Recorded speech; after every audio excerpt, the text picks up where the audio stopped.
Hello friends, आज हमारे साथ फिर एक खास मेहमान जुड़ चुके हैं जिनको आप बखूबी जानते ही होंगे।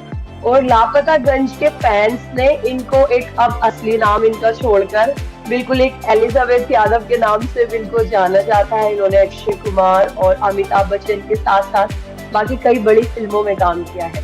जी हाँ, हम बात कर रहे हैं कृष्णा भट्ट जी की। कैसे हैं सर आप?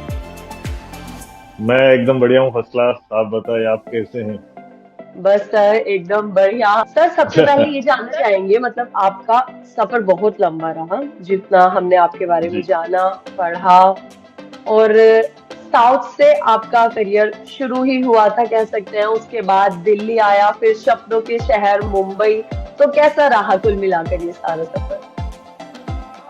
जी, वैसे तो मैं बहुत लोगों को ये मालूम नहीं है। मुझे बहुत लोग नाम सुन के, कृष्णा भट्ट नाम सुन के कोई कहता है कि यूपी से है, कश्मीर से है, उत्तराखंड से है। तो एक्चुअली मैं हूँ कर्नाटक से, हाँ मैंगलोर जी। डिस्ट्रिक्ट से। जी। ओके। और वहाँ पे मैंने ग्रेजुएशन करके फिर वहाँ मुझे बचपन से ही थिएटर का बहुत शौक था। मैं रंगभूमि करता था और ओके। फिफ्थ स्टैंडर्ड में था तब से मैंने नाटक करना शुरू किया। और उसके बाद मैं ग्रेजुएशन के बाद नीनासम थिएटर इंस्टीट्यूट है वहाँ पे कर्नाटक में, हाँ हेग्गोडू। जी। ओके। जी, सागर शिवमोगा डिस्ट्रिक्ट में। जी, वहाँ पे एक साल का मैंने थिएटर डिप्लोमा कोर्स किया। और उसके बाद एक साल वहाँ रेपर्टरी में रहा। फिर वहाँ पे जो पढ़ाते हैं वो सब नेशनल स्कूल ऑफ ड्रामा के पास आउट टीचर्स हैं, वो वहाँ से पास करके आए थे। तो उन्होंने मुझे कहा, तुम सीरियसली थिएटर में इतना इंटरेस्ट ले रहे हो और इतना पैशनेटेड हो, इतना सोचते हो, इतना आ, मतलब तुम्हें थिएटर में इतना रुचि है, तो तुम्हें नेशनल स्कूल ऑफ ड्रामा जाना चाहिए। तो उन्होंने ही बोला, फिर फॉर्म, फिर एनएसडी में अप्लाई। लकीली फर्स्ट अटेम्प्ट में ही मैं क्लियर कर लिया और एनएसडी ज्वाइन हो गया फर्स्ट टाइम इंटरव्यू फेस करके। और फिर तीन ग्रेट साल sir. National school of drama. जी, फिर 3 साल नेशनल स्कूल ऑफ ड्रामा। बहुत बेहतरीन एक्सपीरियंस है। तो टोटल मेरा 5 साल का ये जो इंस्टीट्यूट से जुड़ाव, उससे मुझे बहुत कुछ सीखने को मिला। उसके बाद मैं फिर उसके बाद भी मैं मुंबई नहीं आया, क्योंकि उसके बाद 3-4 साल में थिएटर वर्कशॉप कर रहा था, इंडिया में भी, अब्रॉड में भी। काफी सारा ओके। एनएसडी थी, विजिटिंग फैकल्टी में था, या विजिटिंग फैकल्टी में all over India, abroad, Denmark के बहुत जगह पे गया। बहुत सारी जगह पे जाके थिएटर वर्कशॉप, ड्रामा डायरेक्ट करना और क्लासेस लेना, ये सब किया। अचानक फिर 97 के एंड में मुझे लगा कि एज एन एक्टर मुझे कुछ ट्राई करना चाहिए, क्योंकि किसी ने मुझे ऐसे ही बोला, मुंबई में बहुत स्ट्रगल है और अभी तुम बड़े सेफ जगह पे थिएटर वगैरह कर रहे हो, वहां पे जाओगे तो रियल चैलेंज है। तो मैंने कहा अच्छा, मैं ऐसे ही आया था मुंबई 97 में। तो फिर बस शुरुआत की, तो 2-2.5 महीने मुझे एक्चुअली कोई काम नहीं मिला। तो मैं इधर उधर भटकता रहा। मुझे लगा कि मैं शायद गलत आ गया हूँ। कुल मिलाकर लेकिन आपने फिर धीरे, चैलेंजेस से किया।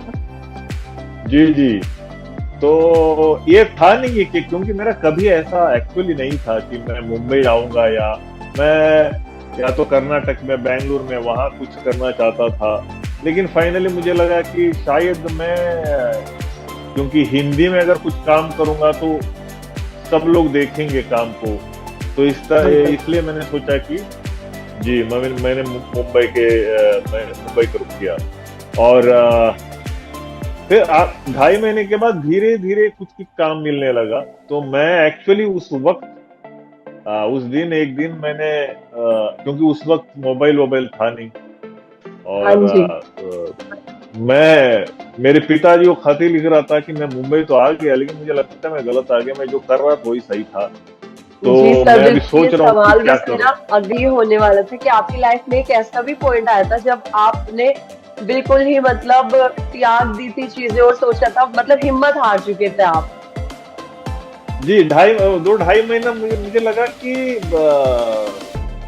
क्योंकि लोग तो कहते हैं, तो नेशनल क्लब ड्रामा में तुम पास करके आए हो तो यहाँ पे तुरंत काम मिल जाएगा, ऐसा हो जाएगा। तो मुझे लगा कि ऐसे, लेकिन यहाँ पे आके मुझे ऐसा लगा कि क्योंकि हम ऑफिस जाते थे फोटो वगैरह लेके कि भाई मैं ये करके आया हूँ, इतना साल थिएटर किया है ये वो।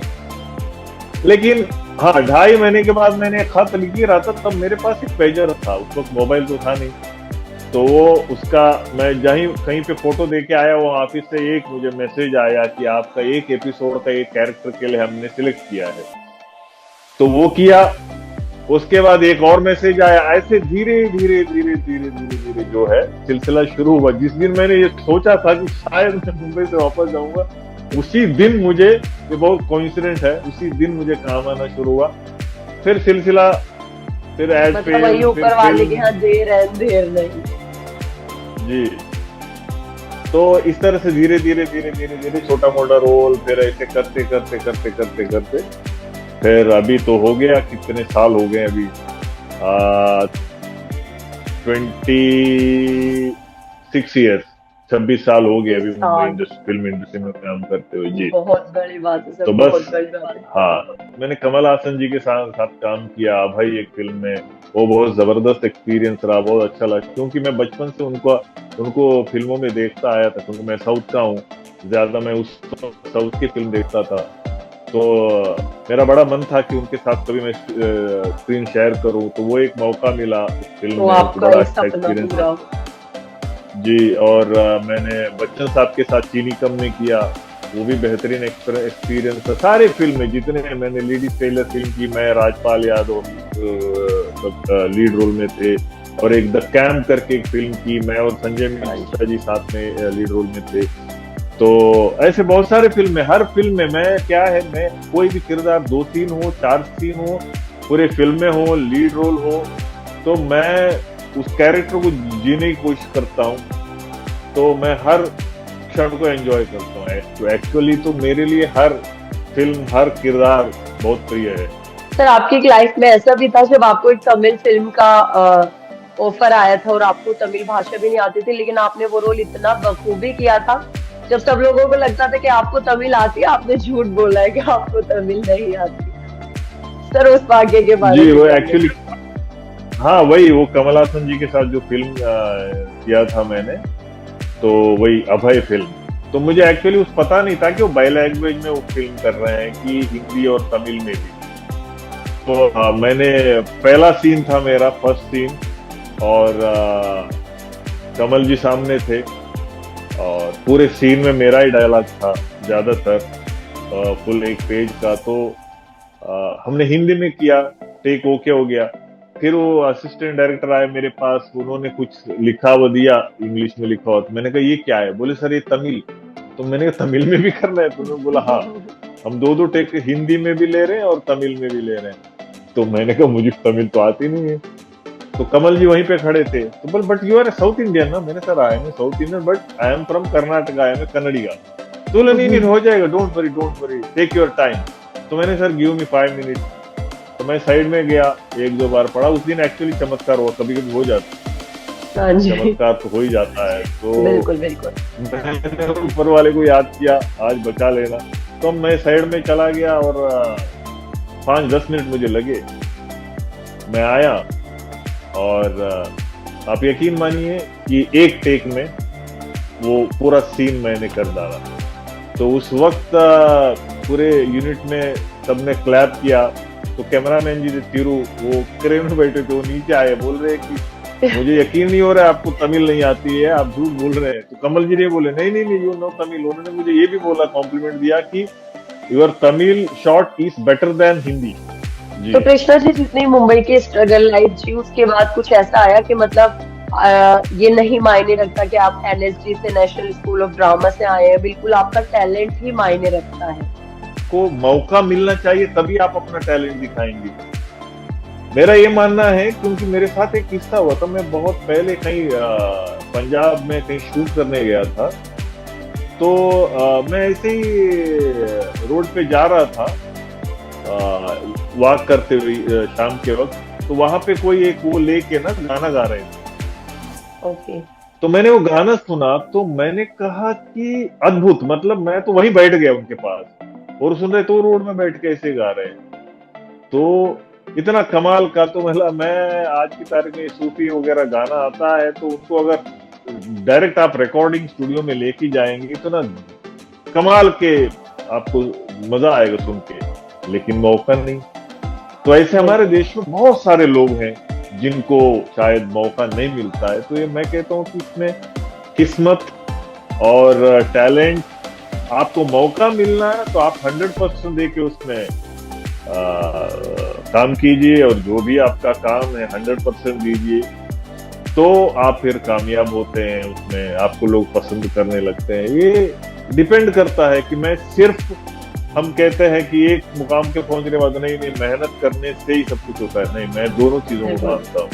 एलिजाबेथ कैरेक्टर और लापतागंज सीरियल, इसका एक्सपीरियंस आप थोड़ा शेयर कीजिए प्लीज। बहुत यादगार है, बहुत दिल के करीब है, क्योंकि जब मैं ना जब टीवी देखता था तो मालगुडी डेज एक सीरियल आता था।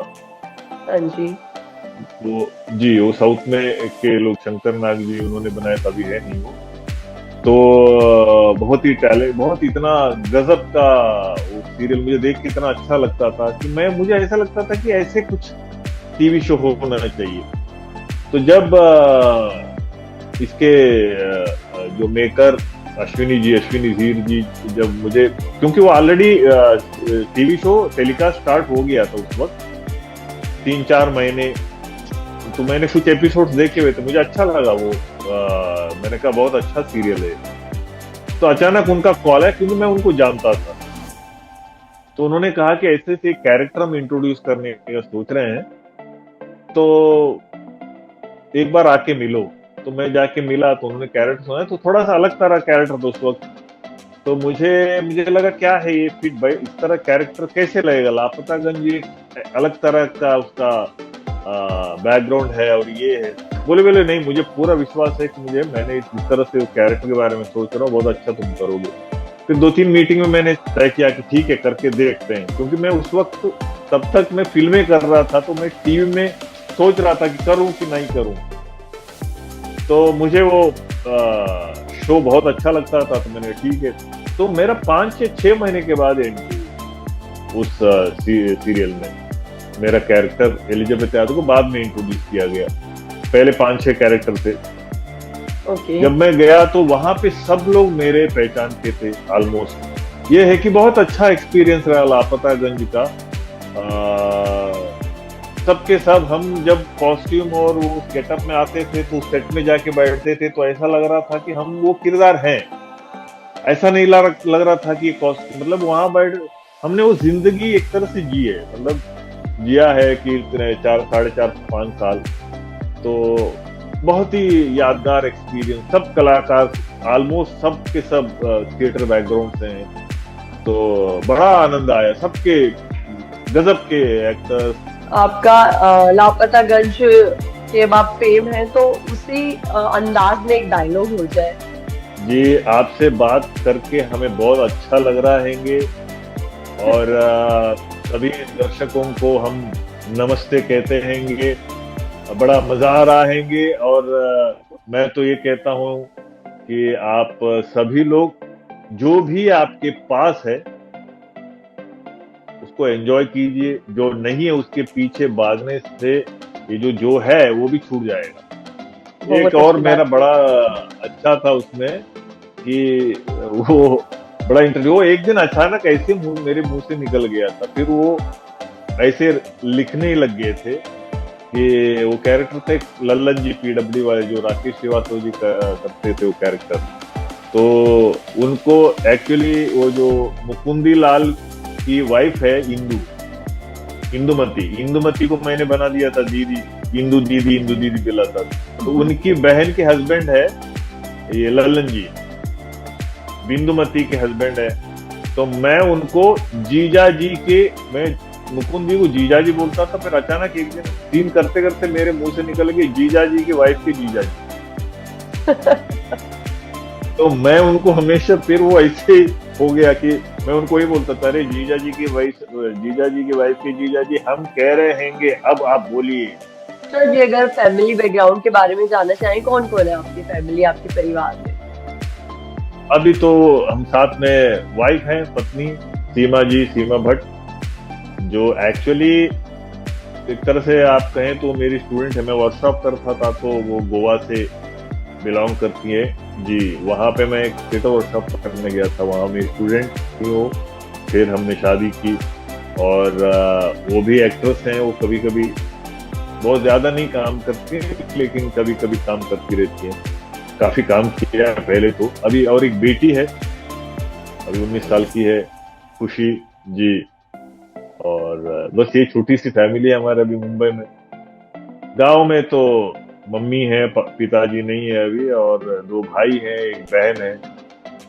तो सब वही, हम कभी कभी जाते हैं आते हैं क्योंकि जी मैं घर आपने पे। भी अपनी बेटी खुशी भट्ट के बारे में बताया, उनका यूरोपिया कवर्स इंस्टाग्राम पेज, जी, इसके बारे में आप बताना चाहें अगर। वो के पॉप जो आपको मालूम ही होगा, आप सुने हैं, तो वो थोड़ा उसका डांस का पैशन है। वो जब छोटी थी तो उसने भरतनाट्यम कुछ 6-7 साल सिखाया था उसको। तो और उसके बाद वो वेस्टर्न डांस की तरफ गई और काफी कुछ उसको है।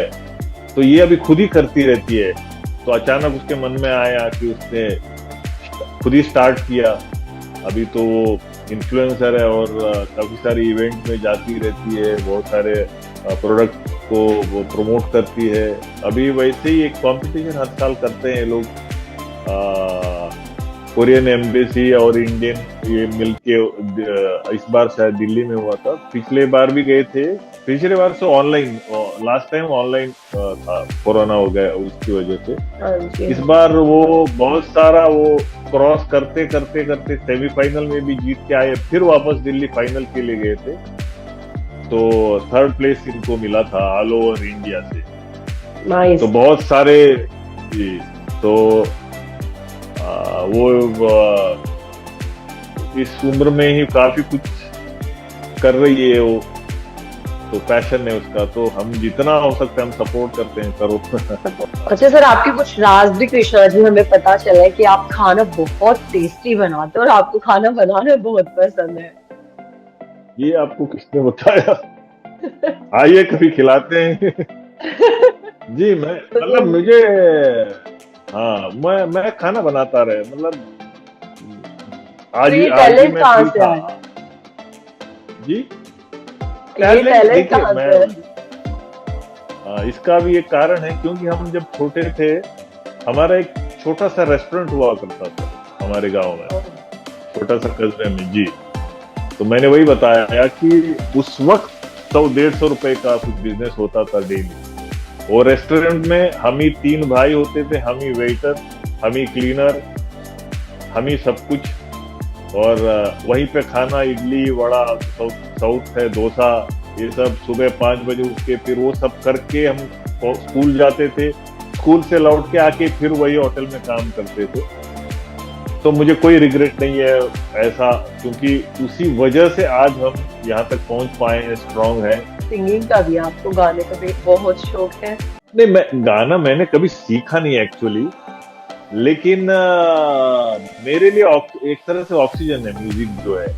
अपना ही साया देख के तुम जाने जहां शर्मा गए, अभी तो ये पहली मंजिल है, तुम तो अभी से घबरा गए, मेरा क्या होगा सोचो तो जरा, हाय ऐसे ना है भरा कीजिए वो मेरे दिल के चैन, चैन आए मेरे दिल को दुआ कीजिए वो मेरे दिल के चैन। मतलब मुझे गाना बड़ा अच्छा लगता है, दिल को सुकून मिलता है। सर, अगर वेब सीरीज के बारे में बात की जाए, मतलब आपके पास काफी सारे ऑफर आते हैं वेब सीरीज के। कुछ वेब सीरीज ऐसी भी है शायद जिनको आप करने से इनकार कर देते हैं, तो इसके बारे में हम जानना चाहेंगे। ये ऐसी बात नहीं है। देखिए क्या है, ओटीटी में क्या है, खुली छूट एक तरह से है। हाँ तो जी। मैं थोड़ा सा कोशिश करता हूँ, अभी तक 26 साल में यही कोशिश की है कि फैमिली बैठ के देख सके, वैसा काम करो। इस तरह क्योंकि की। कल के दिन मैं बेटी को ये ना बोलूं बेटा वो मेरा वो वाला मत देखो, वो सीरीज मत देखो, या ऐसे कोशिश तो अब तक तो की है, अब तक तो हम बचे हुए हैं उन चीजों से।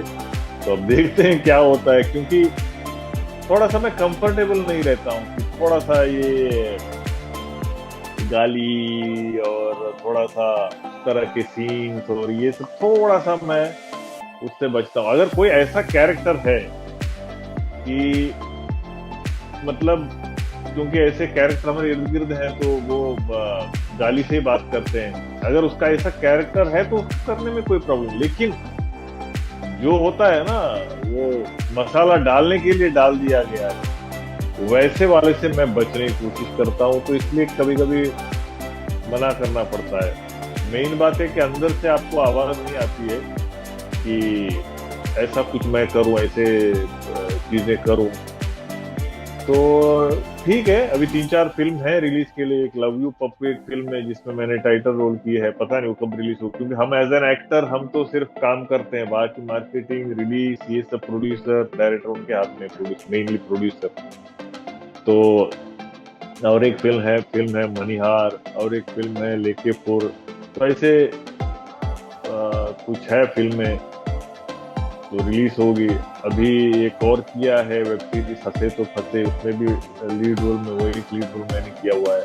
हाँ बिल्कुल तो कृष्णा जी, मेरा वैसे अगला सवाल यही था कि न्यू कमर्स को आप क्या मैसेज देना चाहते हैं? जी हाँ, और मेरा एक मानना है कि देखिए अभी क्या है, ग्लैमर, ये जो ग्लैमर है हमारे इंडस्ट्री में, उसको देख के चकाचौंध को लेके कि मैं भी एक्टर बनना चाहता हूँ, ऐसे आते हैं। मैं उन लोगों के लिए कहता हूँ अगर अंदर से सही में ना कि मैं अभी कुछ, मुझे एक्टिंग के अलावा मैं कुछ कर नहीं सकता, या मतलब ये मुझे करना है, अगर ऐसा है तो आने, चकाचौंध को देख के ना आए, क्योंकि वो कुछ ही समय में फ्रस्ट्रेट हो जाएंगे। है कि जब आप एक मुकाम में पहुंच जाएं तो आप उस सक्सेस को डाइजेस्ट करो, धरती को मत छोड़ो। हाँ कृष्णा जी, जाते जाते एक सवाल, आप अपनी लाइफ में मतलब किसको रोल मॉडल मानते हैं? जो भी मुझे निस्वार्थ भाव से किसी की सेवा कर रहा है, किसी के लिए कुछ कर रहा है, वही कहते हैं ना। मैं अभी कुछ दिन पहले ही सोच रहा था, अपने खुशी के लिए बहुत कुछ करते हैं, वो मेरे लिए रोल मॉडल है। जो दूसरों की खुशी के लिए जी रहा है, उस किसी और के चेहरे पे मुस्कुराहट आए उसके लिए वो जी रहा है, वो मेरे लिए रोल मॉडल। वो कोई भी इंसान हो, वो कोई छोटा काम करने वाला भी हो सकता है, कोई बड़ा इंसान भी हो सकता है, जो भी है, दूसरों के चेहरे पे मुस्कुराहट लाने की कोशिश करे, वो सब मेरे लिए स्टार हैं, बड़े लोग हैं। काफी अच्छा लगा आपसे बात करके, और बहुत बहुत शुक्रिया, आपने अपना कीमती समय हमें दिया। Thank you so much sir. Have a good. जी थैंक यू सो मच, मुझे बहुत अच्छा लगा आप सबसे, और सभी दर्शकों को जो भी देखेंगे उन सबको मेरा बहुत बहुत प्यार और नमस्कार। और आप सब लोग खुश रहिए, ये नया साल जो है 2024 सबके लिए खुशियां लाए, सब स्वस्थ रहें, व्यस्त रहें, मस्त रहें। जी थैंक यू सर, आप भी। Happy new year. जी thank you. Happy new year. शुक्रिया, thank you so much ji.